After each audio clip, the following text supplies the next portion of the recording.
모르겠습니다.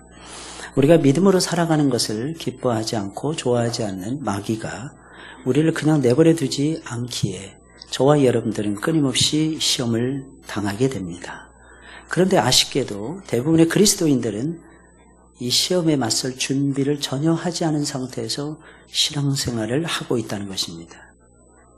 이상하게 영적 싸움하면은 일단 두려움부터 갖고 또 아니면 부담을 느끼고 이거는 내가 하지 말아야 될 일이야 이렇게 생각하는 경우가 너무 많다는 것입니다.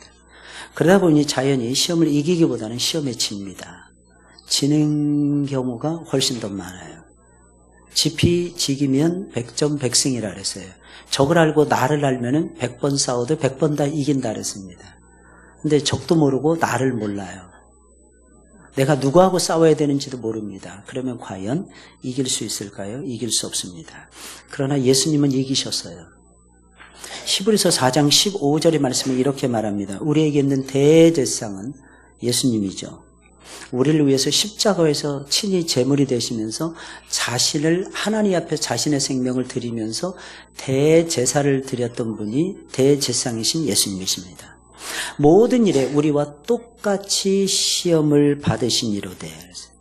예수님도 이 세상 사는 동안에 우리랑 똑같이 시험을 당하셨어요. 재미난 것은 죄는 없으시니라. 시험은 당하셨는데 죄는 안 지었다는 뜻이에요. 우리 시험을 당하면 죄 지을 때 많죠. 일단 기본적으로 마음에서부터 원망하죠. 그죠? 하나님 원망하죠. 그죠? 근데 하나님 원망하면 아무래도 벌 받을 것 같으니까 하나님 원망하지 않고 부모님 원망합니다. 또 남편 원망합니다. 그래서 남편들은 왼수 같은 남편이 되는 거예요. 이게 순식간에 이게 바뀌어지더라고요. 근데 신기한 것은 예수님은 똑같이 시험은 받으셨는데 시험을 이기셨다는 거예요. 시험에 지지 않았다는 거예요. 죄는 안 지었다는 것입니다. 이 예수님을 저와 여러분들이 닮아가셔야 됩니다. 바로 앞부분의 내용은 3장 38절이 아니에요. 누가복음. 앞으로 쭉 건너가서 22절입니다. 예수님이 세례를 받으시는 거예요. 세례요한이 겸손히 세례를 요단강에서 세례를 받으시고 요단강에서 돌아오는 내용입니다. 광야에서 그런데 40일 동안 성령에게 이끌려서 마귀에게 시험을 받으셨어요. 분명히 시험하는 주체는 하나님이 아니라 마귀였어요. 물론 예수님이 시험을 받으신 것은 성령의 뜻을 따라서 이루어진 것이고 성령의 허락하심 가운데서 이루어진 사건이었습니다. 아무튼 예수님은 40일 동안을 광야에 계셨고 지속적으로 광야에서 40일 동안 시험을 받으셨고 그 시험 속에서도 예수님은 이기셨다는 겁니다. 한 번 시험 되는 게 아니에요. 오늘 성경에 3번 나오지만 이게 3번 하고 딱 그치는 시험이 아니에요. 예를 들어서 돌덩이가 떡덩이가 되게 이게 한 번만 될까요? 여러분들에게 어떻습니까? 어떤 중요한 문제가 있어요. 그 문제를 여러분들이 직면했을 때 한 번 고민하고 끝냅니까? 요즘에 보니까 잠을 못 이루신 불면증 환자들이 그렇게 많더라고요. 왜 그럴까요? 고민이 너무 많으니까요. 그래서 막 우울증, 조울증 이런 질병에 걸립니다. 어떻게 해야 되는지를 모르는 거예요. 방법도 아무리 고민해도 찾아볼 수가 없는 거예요. 그러니까 한 가지 문제에 봉착하게 되면 여러 가지가 막 얽히는 거예요. 막 그물이 얽히듯이 막 얽히는 거예요. 그래서 이게 40일 동안 계속된 거예요. 징글징글한 시험이 40일 동안 계속된 거예요. 하루 이틀이 아니에요. 4일이 아니에요. 10일이 아니었다니까요. 40일 동안. 만약에 우리가 이 정도 상황에 들어갔으면 우리 견디지 못해서 쓰러져서 죽을 거예요. 근데 예수님이 견디십니다. 와, 쉽게 말하면 통증이 40일 동안 계속되는 거예요. 멈추지 않는 통증이 40일 동안 계속되는 거예요. 근데 예수님이 이걸 견디십니다. 어떻게 견디셨을까요? 2가지입니다. 성도는 결정적인 순간에 이 2가지 해야 됩니다. 그게 뭘까요? 첫째, 기도입니다. 예수님 금식하시면서까지 기도하셨어요. 금식이 목적이 아니라 기도가 목적이었어요.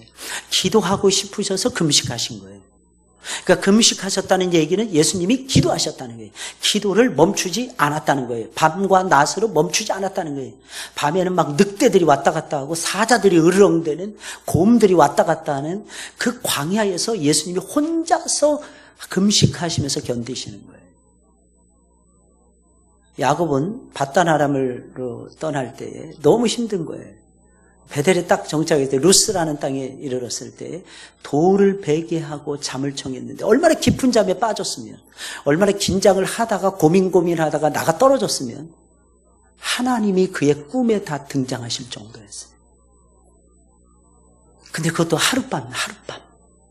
하룻밤을 그렇게 지나가는 것도 힘듭니다.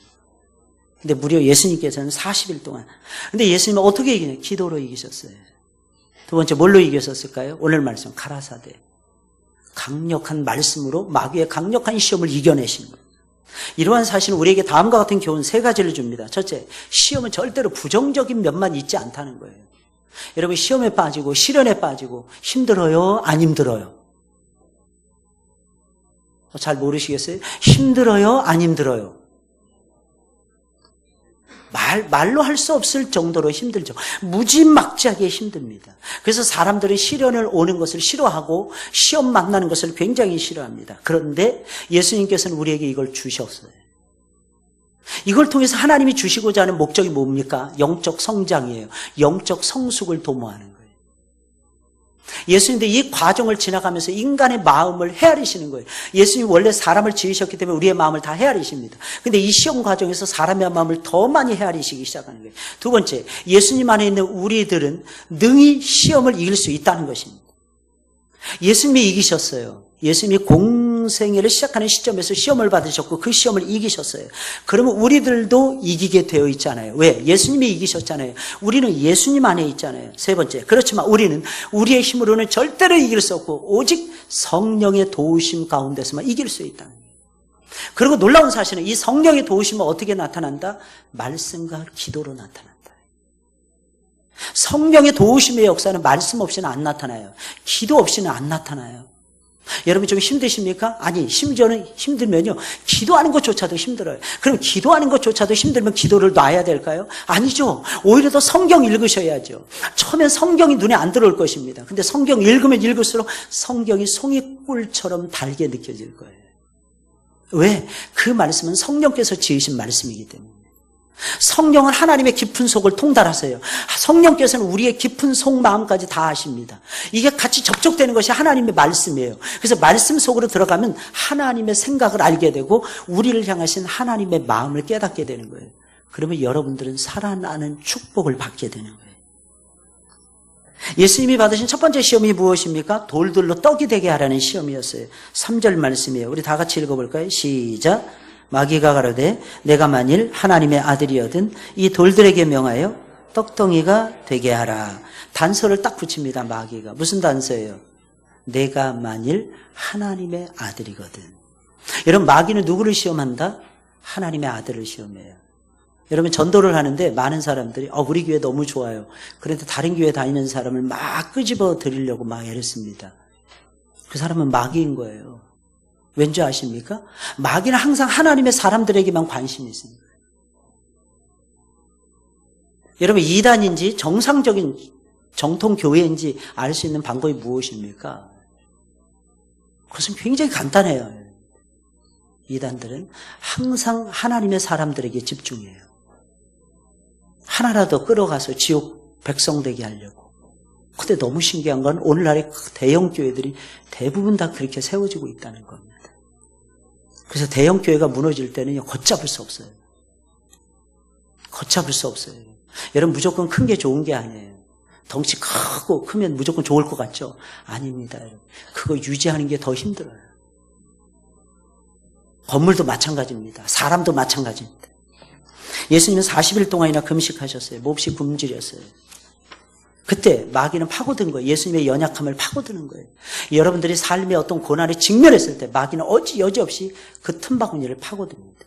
쉬운 말로 풀었으면 이런 말이에요. 마귀는 이렇게 시험하는 거예요. 야, 너 지금 배가 고프잖아. 내가 만일 하나님의 아들이라면 너 능력 있잖아. 내 능력을 이제는 보여주어야 할 때야. 그 능력을 가지고 이 돌들로 떡덩이가 되게 해서 내 주린 배부터 채워야 하지 않을까? 마귀는 예수님에게 이렇게 속삭였던 거예요. 이 시험에 대해서 예수님이 어떻게 응수하십니까? 4절입니다. 사람이 떡으로만 살 것이 아니라 하였느니라. 이 말씀은 신명기 8장 3절을 인용한 것입니다. 예수님이 어떤 일에 대처할 때 항상 구약의 말씀을 인용해서 대처하셨어요. 여러분들도 마찬가지예요. 여러분 사도 바울이 위대한 사도가 됐잖아요. 12사도들을 제쳐놓고 심지어는 위대한 사도의 반열에 그가 독차지했잖아요. 그래서 많은 사람들이 오늘날에도 그래요. 예수님의 사상과 사도 바울의 사상을 연구하지 않으면 성경이 뚫리지 않는다고 얘기합니다. 베드로도 성경 썼어요. 요한도 성경 썼어요. 그런데 바울 사상을 연구하지 않으면 하나님을 못 본다는 거예요. 그럼 바울의 특징이 무엇일까요? 바울은 구약에 정통했다는 거예요. 어떤 문제를 바울만큼 엄청나게 많이 안고 살아갔던 사람도 없을 것입니다. 영적인 문제, 육신의 문제, 아픔의 문제, 상처, 교회의 문제, 관계의 문제, 이 사람에게 찔리고 저 사람에게 배신당하고 끝없이 하면서도 자기의 역할을 제대로 감당할 수 있었던 그 힘, 그 배경, 그 근본 뿌리가 무엇인지 아십니까? 그런 결정적인 순간에 하나님의 말씀으로 자신의 문제를 풀어갔다는 거예요. 그런 말씀이 그냥 저절로 떠올랐을 거예요? 아니죠. 말씀이 저절로 떠오릅니까? 쉽게 떠오릅니까? 저는 성경을 몇 번 봤는지도 몰라요. 그런데 말씀이 잘 안 떠올릴 때 많아요. 찾는 거예요. 구약의 바다에서 찾는 거예요. 보물선을 찾듯이. 신약의 바다에서 찾는 거예요. 신방을 하면요, 어느 교회 신방하고 그냥 저절로 그냥 막 떠오릅니까? 그게 됩니까? 그런데 그 사람은 정상이 아니죠. 유명한 선배 목사님 중에 서철원 박사님이라는 유명한 분이 계세요. 이번에 창세기부터 계시록까지 다 외우신 분이에요. 근데 그럴지라도 하나님 말씀을 안 떠올린다고 고백하시더라고요. 하나님 말씀을 자꾸 가까이 하려는 노력을 해야 돼요. 이 노력 속에서 하나님의 역사가 나타나고요. 우리에게 주어지는 성경이 이해가 되고요. 그 말씀을 가지고 내가 직면에 있는 문제를 풀어나갈 때 많이 아니에요. 한 가지씩. 한 걸음씩. 그럴 때 비로소 내가 안고 있는 문제가 조금씩 실타래가 풀려지기 시작하는 거예요. 이게 경거리 훈련이에요. 이게 삶의 연습이라는 것입니다. 마귀는 얘기하는 것입니다. 이 돌들을 떡덩이가 되게 해라. 예수님은 순간 말씀이 떠올랐을까요? 그게 아니라니까요. 어떤 말씀을 나눠야 될까? 예수님도 고민하셨을 거예요. 그러면서 신명기 8장 3절의 말씀을 찾아냈던 거예요. 사람이 떡으로만 사는 것이 아니요 여호와의 입에서 나오는 모든 말씀으로 사는 줄을 내가 알게 하려 하심이니라. 예수님은 마귀의 시험을 말씀으로 물리치셨던 것입니다. 첫 번째 시험과 그 시험을 물리치신 예수님을 통해서 몇 가지 교훈을 얻을 수 있어요. 첫 번째, 우리는 무엇입니까? 우리는 무엇으로 살아야 되느냐는 거예요. 우리는 무엇으로 사는가 하는 문제에 대한 대답입니다. 사람들은 생각합니다. 떡으로 산다고 생각해요. 떡이 없으면 죽는다. 예, 떡이 필요하죠. 빵이 필요하죠. 음식이 필요하죠. 음식이 없이 어떻게 살겠습니까? 근데 여러분, 예수님 말씀하시길 떡으로만 살 것이 아니랍니다. 우리의 영혼은 말씀으로 살아가는 거예요. 말씀의 은혜를 받지 못하잖아요. 죽을 지경이에요. 미치고 환장할 지경입니다. 밥 몇 번 굽는 거하고는 비교가 안 돼요. 막 어떤 사람은 막 이상한 거 막 보더라고요. 견디지 못하더라고요. 어떤 사람은요, 욕실에서 이렇게, 옛날에 이렇게, 욕실에서 이렇게 세수를 하잖아요. 그리고 옛날에 옆에 보면 욕조가 있었어요. 요즘에 욕조 없는 집들 많은데, 옛날에는 다 욕조가 있었어요. 이 물이 단수가 될 때가 많아가지고 그 욕조에다가 물을 항상 받아놨어요. 거기다가 항상 바가지 하나씩 띄웠어요.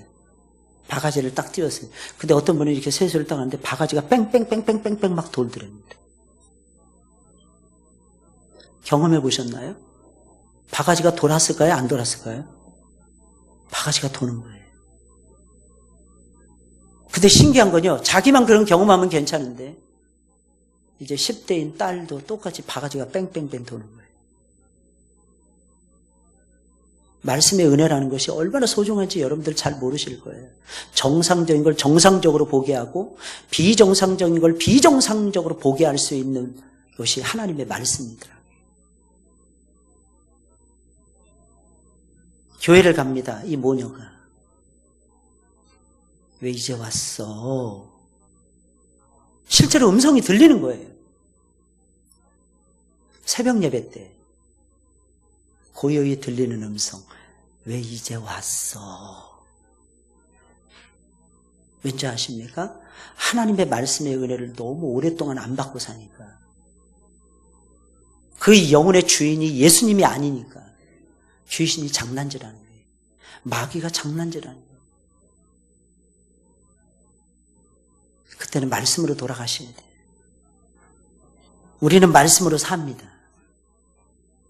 돌들을 명하여 떡이 되게 하라고 사탄은 말했지만 그것은 나에게 주어진 지위나 능력을 나를 위해서 사용하라는 거였어요. 유혹이었어요.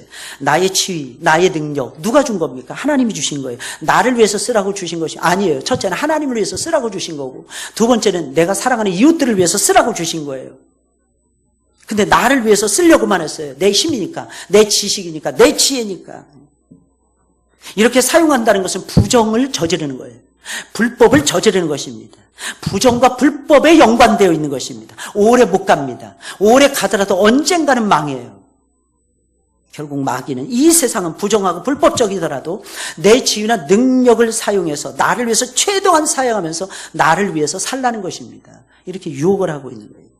예수님은 세상적인 것이 아니라 오직 하나님의 말씀을 붙잡고 살아야 된다고 그래서 가르쳐주고 있는 것입니다. 우리는 예수님의 말씀처럼 떡으로 사는 것이 아니라 하나님의 말씀으로 살아야 됩니다. 이것이 우리의 삶의 굉장히 중요한 원리예요. 어떤 힘든 일을 만났으니까 가장 결정적으로 그 문제를 어떻게 풀어나가고 계십니까? 그냥 가만히 있어도 없어요. 가만히 있어도 없어지도록 하나님이 이 세상 만들어놨어요. 정신이 좀 오락가락합니까? 가만 내버려 두세요. 약 안 먹어도 됩니다. 가만 내버려 두면 시간이 지나가면 자기 치료 능력이 발휘됩니다. 사람도 마찬가지예요. 팔이 부러졌어요. 그냥 팔 가만히 있으면 이거 한 달만 지나면 2주만 지나면 그냥 굳어버려요. 이게 무엇입니까? 하나님이 자기 보건 능력, 자기 치료 능력을 우리 몸속에 만드실 때 넣어주신 거예요. 근데 문제는 뭔지 아십니까? 이것을 이렇게 하는데 내가 뭘 생각하느냐 이거예요. 하나님이 이렇게 내 팔을 부러뜨렸을 때는 뭔가 이유가 있지 않겠습니까? 하나님을 알라고. 하나님을 사랑하라고. 하나님과 친해지라고. 할렐루야. 하나님과 친해지라고. 이번에 교통사고 교회에서 크게 났어요. 차가 1,500만 원 이상 견적이 나왔어요. 이번에 느낀 건데 카니발 뽑은 게 진짜 잘했다. 앞으로는 웬만한 신방은 스타렉스 몰지 말고 카니발 몰게 해야 되겠다. 만약에 스타렉스에 타고 있었으면 큰일 날 뻔했어요. 스타렉스는 종이짝처럼 굽어지거든요. 근데 카니발은 기아에서 만든 기아의 특징은 뭐냐면 단단하다는 거예요. 탱크주의예요, 탱크주의. 카니발이 뒷좌석이 다 문드러질 정도로, 맨 뒷좌석이 문드러질 정도로 밀고 들어갔는데 타고 있는 사람들이 전부 다 앞에 전부 다 부딪힌 거예요. 근데 감사하게도 5분 다 괜찮으십니다. 저는 하나님의 보호하심이라고 믿어요. 5분이 나란히 누워 계신답니다. 할렐루야. 한 병원에서. 뭐하냐니까 새벽 6시에 새벽 예배 드린대요. 전도사님 2분이 포함되어 있으니까. 자, 대단하시다 싶었어요. 6시에 일어나서 자기들끼리 새벽에 누가 인도하냐니까 머리가 인도한대요. 전도사 머리. 누구겠어요? 그죠? 우리는 어디에 있든지 간에 말씀을 붙잡아야 돼요. 3분만 처음에 입원해, 2분은 입원 안 하셨어요. 제가 전화했어요. 입원하시라고 빨리 입원하시고 나중에 어떻게 될지 모르는데 그 중에 한 분은 지금 오늘 못 나오셨어요. 이 갈비가 휘었어요. 안정, 절대 안정. 근데 이분이 제일 팔팔거리고 돌아다니셔서 이틀 동안. 그래 이게 정상이겠어요. 이게 처음엔 몰라요. 제정신이 아니라니까. 처음에는 황당한 일을 당하니까 우리 최 권사님은 기절했다가 깨어나 보니까 전부 다 그냥 아수라장이 되어 있더랍니다. 여러분 우리는 말씀으로 살아요. 사람이 무엇으로 사느냐 이 문제에 대한 해답을 주는 거예요. 두 번째, 하나님이 부여하신 지위나 능력을 나의 욕구나 욕망을 채우는 일에 사용하는 것이 얼마나 심각한 문제를 야기시키는지를 깨달으셔야 됩니다. 하나님이 나에게 능력을 주셨어요. 하나님의 아들이란 권세를 주셨어요. 그걸 어떻게 사용하냐는 거예요. 나를 위해서 사용한다면 심각한 문제를 일으킨다는 거예요. 마귀가 그렇게 시험한 것 자체가 그 문제가 얼마나 심각한지를 우리에게 보여주고 있는 거예요. 40일 동안이나 아무것도 먹지 못하신 주님이 돌로 떡을 만들어서 먹는 것이 뭐가 잘못된 거야. 내가 능력이 있는데 만들어 먹을 수 있는데 이렇게 생각하기가 쉽습니다. 하지만 그것이 마귀가 원하는 것이었고 그것은 예수님은 원하시는 것이 아니었고 주님은 거부하신 것이라는 사실을 기억하셔야 됩니다.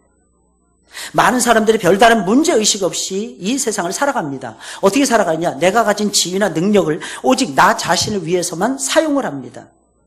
주님은 그것을 싫어하신다는 거예요. 이것을 분명히 알고 우리는 우리의 지위나 능력을 그렇게 사용하지 말아야 된다는 것입니다. 다른 사람을 위해서. 하나님이 어떤 능력을 주셨습니까? 다른 사람을 위해서. 하나님이 어떤 지혜를 주셨습니까? 다른 사람을 위해서. 하나님이 회장의 직분을 주십니까? 다른 사람을 위해서. 하나님이 우리에게 주시는 요구입니다. 셋째는 예수님이 말씀을 통해서 마귀의 시험을 물리치셨다는 사실입니다. 이를 통해서 우리는 시험을 이기는 능력이 말씀에서 나온다는 거예요. 그렇기 때문에 우리는 말씀을 마음 깊이 새기셔야 되고, 또 한 가지 하나님 말씀을 배우셔야 돼요. 배우고 확신한 일에 거하라 그랬어요. 디모데후서 3장 15절에. 무슨 말이겠습니까? 배워야 확신에 이를 수 있다. 하나님 말씀을 읽고 계십니까? 읽는 데서 그치지 마세요. 묵상하세요. 묵상하십니까? 거기서 그치면 안 됩니다. 암기하세요. 암송하십니까? 암송하는데 그치지 마세요. 배우셔야 됩니다. 에이, 목사님, 저는 성경만 읽어도 머리가 아파요. 처음에 그렇습니다. 처음에. 어떤 사람도 이렇게도 얘기하더라고요. 성경 제가 읽어보니까 성경이 믿어지죠. 한 번 보니까 안 믿어지죠. 제가 성경을 처음 읽었는데 고등학교 2학년 때였습니다. 일독했습니다. 예수 믿자마자. 뭔 말인지 모르겠더라고요. 두 번째 또 갔습니다. 고3 때도 성경을 놓지 않았어요. 시간을 하나님께서 더 많이 주시더라고요. 널널했어요. 왠지 아십니까? 성경을 읽으면 지혜가 떨어지기 때문입니다. 성경을 한 번 봐서 몰라요. 적어도 3번은 보셔야 돼요. 3번 봤는데도 모르십니까? 요한복음 집중적으로 다시 읽으세요. 요한복음을 집중적으로 읽어도 하나님 살아계신 못 느껴요. 이사야서를 다시 읽으세요. 그래도 잘 이해가 안 가시면 다시 요한복음을 읽으세요. 그러면 성경이 마주치는 것을 볼 것입니다. 성경이 번개처럼 확 스파크가 일어나는 것을 보게 될 것입니다. 그럼 달라져요. 그럼 느껴져요. 그가 찔리면 우리의 허물을 인하며 그가 상하면 우리의 죄악을 인하리라. 이 말씀이 눈에 확 들어오기 시작을 해요. 그가가 생각이 나요. 그분은 나를 위해서 십자가에서 돌아가신 예수 그리스도십니다. 하나님이 여러분들에게 어떤 능력을 주셨나요? 그 능력을 어떻게 사용하고 계시나요? 자신을 위해서 쓴다면 고려해 보셔야 됩니다. 두 번째 시험은 사탄에게 절하면 천하 만국의 영광과 권세를 다 주겠다는 거예요. 6절 7절입니다. 이 모든 권위와 영광을 내가 내게 주리라. 이것은 내게 넘겨준 것이므로 아버지께서 자기에게 주셨다는 거예요. 내가 원하는 자에게 주노라. 자기 거라는 거예요. 그러므로 내가 만일 내게 절하면 다 내 것이 되리라. 마귀의 이 시험은 이 땅에 메시아로 오신 예수 그리스도로 하여금 손쉽게 세상의 모든 것을 차지하라, 소유하라는 유혹이었어요. 마귀에게 절만하면 모든 것을 주겠다는 것이었습니다. 대단히 매력적이지 않습니까? 고생스럽게 십자가 짊어질 필요 없다는 거예요. 고생스럽게 율법에 복종할 필요 없다는 것입니다. 단지 내게 절 한 번만 하라는 것입니다. 온 세상의 주인이 되게 해주겠다는 것입니다. 정말 매력적이지 않습니까? 무당을 찾아보세요. 무당들이 그러더라고요. 한국의 무당이 몇 명이나 될까요? 6만 5천 명이 넘는 데입니다. 어마어마한 숫자예요. 어마어마한 숫자. 거기에 고객의 30% 이상이 믿는 교인들이랍니다. 이야. 누가 주여 그러시는데 딱 맞는 표현이에요. 그렇지만 예수님은 다시 말씀으로 사탄의 시험을 물리치십니다. 기록된 바 주 너의 하나님께 경배하고 다만 그를 섬기라 하였느니라. 8절입니다. 이 말씀은 신명기 6장 13절을 인용한 것입니다. 내 하나님 여호와를 경외하며 그를 섬기며 그의 이름으로 맹세할지라. 마귀는 내가 만일 내게 절하면이라고 유혹했지만 예수님은 마귀는 경배의 대상이 아니다 선포하신 거예요. 오직 하나님만이 경배의 대상이다. 왜? 구약의 말씀이 그렇게 되어 있고 신약에도 그렇게 말하고 있기 때문입니다. 우리는 마귀의 두 번째 시험을 통해서 몇 가지 교훈을 얻을 수가 있어요. 마귀가 얼마나 거짓말장애인지, 거짓이에요. 마귀의 유혹이 얼마나 달콤한지, 하지만 거짓된 것인지 볼 수 있다는 것입니다. 거짓말인데 거짓말이 보인다는 거예요. 마귀는 하나님이 모든 권위와 영광을 자신에게 넘겨주었다고 자신 있게 말했지만 하나님은 단 한 번도 이 세상의 권위와 영광을 마귀에게 주신 적이 없었습니다. 마귀는 이 모든 권위와 영광을 내가 원하는 자에게 주노라 말했지만 마귀는 줄 수 있는 것이 아무것도 없었어요. 줄 수 있는 권한도 없었고 줄 수 있는 자체도 없었습니다. 무당에게 구슬해 보세요. 30살 넘어가면 30살 되기 전에 30살 넘어가면 복 받을 것입니다. 괜찮아요. 35 넘어가면 또 복, 40 넘어가면 괜찮을 것입니다. 숱한 거짓말입니다. 왠지 아십니까? 무당들은 모르기 때문입니다. 미래는 마귀도 몰라요. 미래는 하나님께 감춰져 있는 거예요. 시간과 공간의 주인은 하나님이십니다. 하나님이 다스리세요. 하나님이 다스리세요. 결국 마귀는 거짓말장이라는 거예요. 그의 유혹도 거짓이에요. 우리가 마귀의 시험을 이기려면 마귀와 그가 하는 시험의 성격을 아셔야 됩니다. 마귀와 그가 하는 시험의 성격을 아셔야 돼요. 마귀의 유혹과 시험은 달콤합니다. 매혹적이에요. 매력적입니다. 결코 이루어질 수 없는 허황된 꿈입니다. 이 사실을 알아야 마귀의 유혹에 넘어가지 않아요. 자꾸 속는 사람들 있죠. 사기당하는 사람들 있죠. 왜 넘어갈까요? 모르기 때문에. 항상 뭔가 일확천금을 노리는 건 문제가 발생하더라고요. 그뿐만이 아닙니다. 우리는 두 번째 시험을 통해서 우리가 믿고 경배해야 될 대상이 누구인가에 대한 답을 얻을 수 있어요. 바로 하나님이세요. 우리가 붙잡아야 되는 분은 하나님이십니다. 어렵고 힘들어요. 마음이 자꾸 녹아들어요. 내가 너를 사랑한단다. 하나님의 말씀이에요.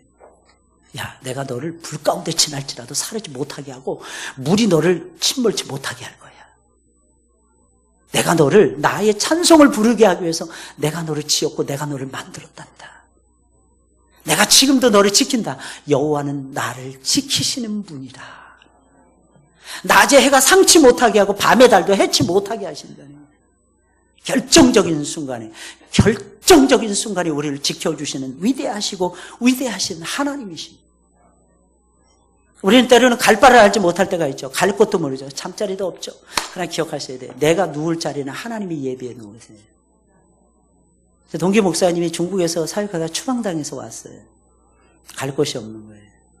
성교가 운영하시는 목사님 말을 최근에 안 들어가지고 그 목사님의 얼굴을 못 보겠는 거예요. 근데 갈 곳은 거기밖에 없었어요. 목사님 찾아갔어요. 그냥 목사님이 환영한다 그러면서 안아주시는 거예요. 거기에 머무르는 동안에 한 달도 안 돼서 하나님이 그 목사님에게 사역지와 사택이 있는 곳으로 인도해 주셨어요. 거기가 저기 전라남도 완도 밑에 있는 넙도 옆에 있는 선업도라는 섬입니다. 신기한 건요, 처음에 한 15가정이 있다 그러더라고요. 근데 이게 두 번째 뉴스 올 때 늘어난 40호 정도 된대. 세 번째 뉴스레터를 받았는데 한 50가정은 된답니다. 갈수록 늘어나. 부두에 이렇게 딱 배가 딱 도착했는데 성도 3사람이 버선발로 나와서 목사님 우리 좀 맡아주세요. 울면서 붙잡네요. 3년 동안 담임 목사가 없는 교회였던 거예요. 사모님 같이 안 가셔서 목사님 걱정했는데 그러죠 해놓고 보니까 사모님이 눈에 아른거리니 즉시 전화를 댈 때 내가 여기 와야 되겠다고. 사모님이 당신이 가는 곳이라면 어디든지 가겠다고. 그게 월요일이었는데 목요일날 이미 내려갔습니다. 내려갔는데 해남에서 배 타고 들어가는 거예요. 해남에서. 땅끝 마을이죠. 해남이. 거기에 가서 배 타고 들어가는데 금요일날 도착을 했답니다. 하룻밤을 해남에서 머물고 배를 타고 들어갔는데 세상에 애들이 시간 끝나자마자 6명의 아이들이 초등학생 애들이 뛰어왔답니다. 학교 끝나자마자. 그리고 오늘 다시 뉴스레터를 봤는데 뭐라고 되어 있느냐면 아이들이 유치원 아이들이 미취학 아이들이 넷이나 살고 있답니다. 그 마을에. 그러면서 하는 말이 우리의 애들을 위해서 어린이집을 운영해 달라는 건데 사모님이 보육교사 자격증이 있는 분이었습니다. 야, 하나님은 정말 내가 가서 보니까 가스도 끊기고 뭐 아무것도 없는 거예요.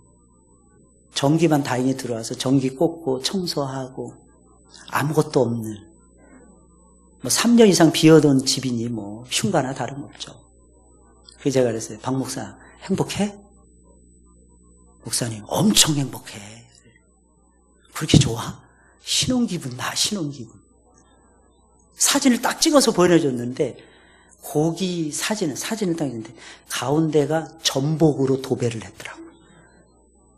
가에는 삼겹살, 가운데는 다 전복이야. 할렐루야. 시간 되면 장로님 고향이 그쪽 아닙니까? 장장로님? 비슷합니까? 장로님 출세하셨네 진짜. 서울까지 올라오셔가지고. 우리 한번 내려가 봤으면 좋겠어요 진짜. 우리가 개척교회를 간혹가다 방문하거든요. 한 2-3차례 방문해 봤는데 참 은혜가 됩니다. 좁은 길을 가는 거예요. 그래서 제가 부랴부랴 지난 화요일날 우리 동기들에게 쫙 문자를 보냈어요. 우리 전사님들 사고 친 거 수습하고 막 정신이 없는데 또 이 문제까지 같이 동기들한테 내가 쫙 보내면서 후원을 부탁한다고. 그랬더니 목사님들이 여기저기서 여비 보내주시는 거예요.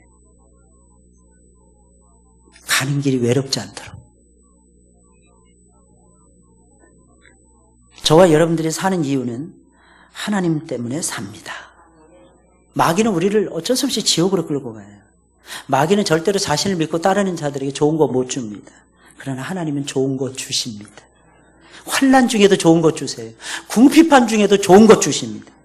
그리고 무엇이든지 쉽게 얻으려고 하는 욕심을 버려야 된다는 것을 배우셔야 돼요. 마귀에게 한 번 절하는 것은 3년의 공생애를 감당하는 것보다 훨씬 더 쉬워요. 십자가를 지는 것보다 훨씬 더 쉬운 일입니다. 그러나 주님은 배척하십니다. 우리도 배척해야 됩니다. 뭐든지 쉬운 것을 선택하시면 안 됩니다. 바른 것을 선택하셔야 돼요. 어렵더라도 바른 것을 선택하셔야 돼요. 쉬운 길에는 우리를 속이는 것들이 반드시 있습니다. 우리는 어렵더라도 하나님이 기뻐하시는 바른 길, 의의 길, 생명의 길을 걸어가셔야 됩니다. 예수님이 받으신 3번째 시험은 높은 곳에서 뛰어내리면 천사들이 받아줄 것이라는 내용이었어요. 9절의 말씀을 보니까 이렇게 되어 있어요. 내가 만일 하나님의 또 아들 또 타령합니다. 마귀는 맨날 이거 가지고 타령해요. 내가 예수 믿으면, 내가 장로라면, 내가 집사라면 계속 이럽니다. 여기서 뛰어내려 봐. 그러면서 마귀는 시편 91편 11절 12절을 인용합니다. 이 내용이 똑같은 내용이에요. 하나님이 너를 위하여 그 사자들을 명하사 너를 지키게 하시리라. 12절 그들이 손으로 너를 받들어 내 발이 돌에 부딪히지 않게 하시리라.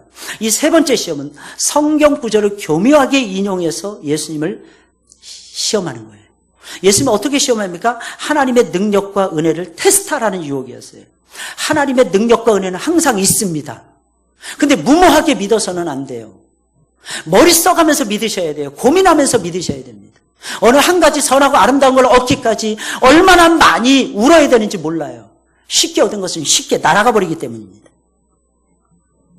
예를 들면 하나님은 회개하면 다 용서하신다고 했으니까 죄를 지어도 괜찮아. 거짓말입니다. 죄를 지어도 회개하면 되잖아. 안 됩니다. 알고 지은 죄를 하나님이 용서하시지 않습니다.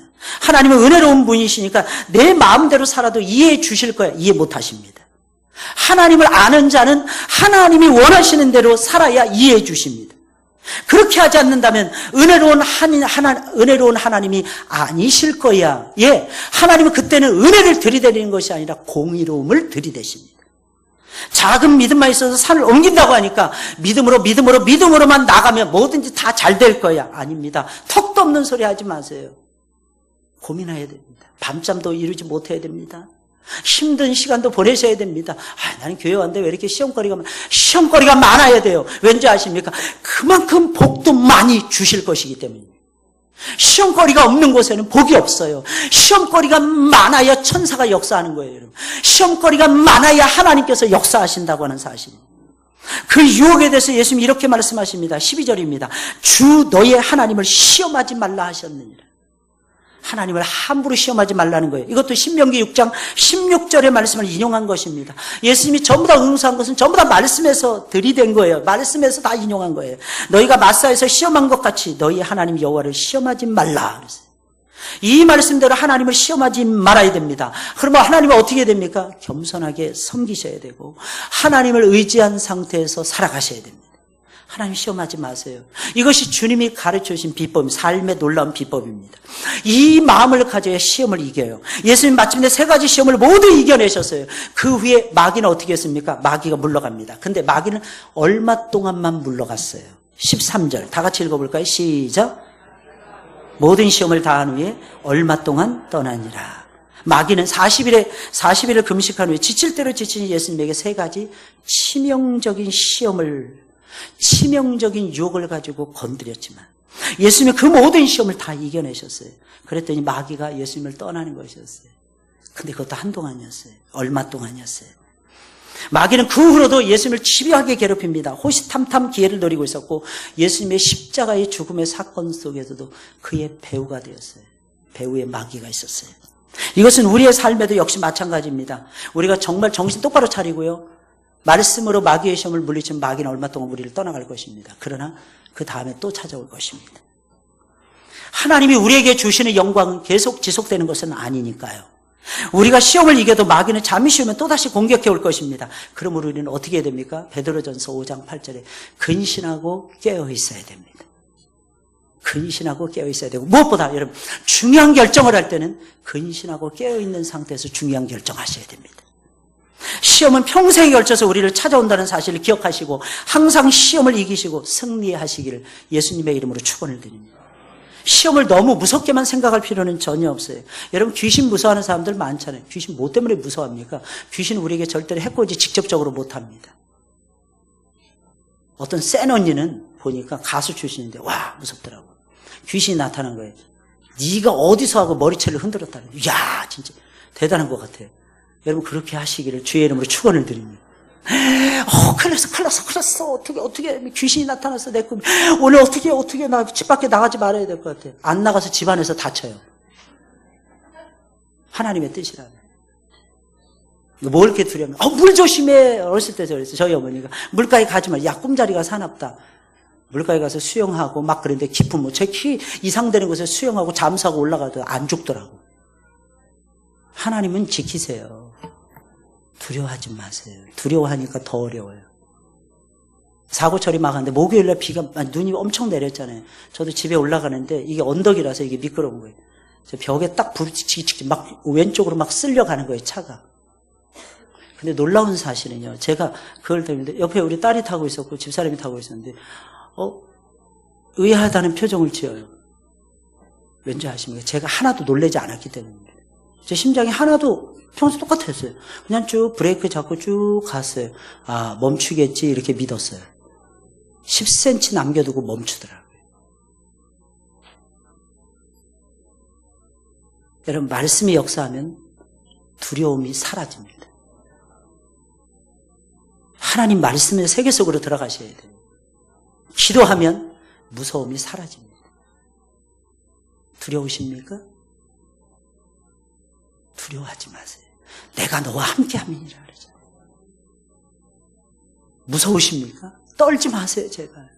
그놈의 그 떠는 것 때문에 몸이 전신이 다 떨려. 귀신이 우습게 봐버려. 야, 예보게 살짝 건드렸는데 오지게 떠네. 그러면 요놈 보게 만만하네. 세상에 직분이 대단해서 대단한 줄 알았는데 야, 이거 별거 아니네. 이런 소리 듣지 마세요. 무서워할 거 하나도 없습니다. 왠지 아세요? 여러분들은 하나님이 지켜주십니다. 예수님이 이기셨잖아요.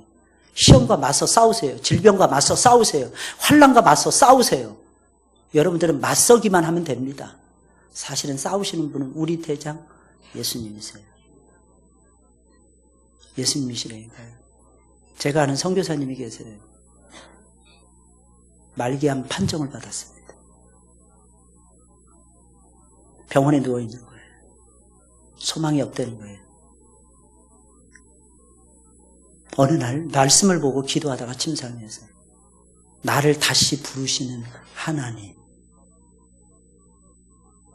다시 선교지로 갔어요. 3개월 산다 그랬는데 아직도 죽지 않고 살아계십니다. 죽고자 하는 자는 삽니다. 선교사님 보여주고 계세요. 하나님 살아계십니다. 여러분들의 삶은 여러분들의 것이 아닙니다. 주님 것을 내 것으로 우기지 마세요. 시간을 내 시간으로 우기지 마세요. 물질을 내 것이라고 우기지 마세요. 전부 다 주님이 주신 것들입니다. 주를 위해서, 죽어가는 영혼들을 위해서 우리 이 땅에서 행복하게 주님과 동행하며 살다가 주님 품에 안기면은 그것보다 더 큰 축복이 어디 있겠습니까? 할렐루야. 찬송 부르겠어요. 377장입니다.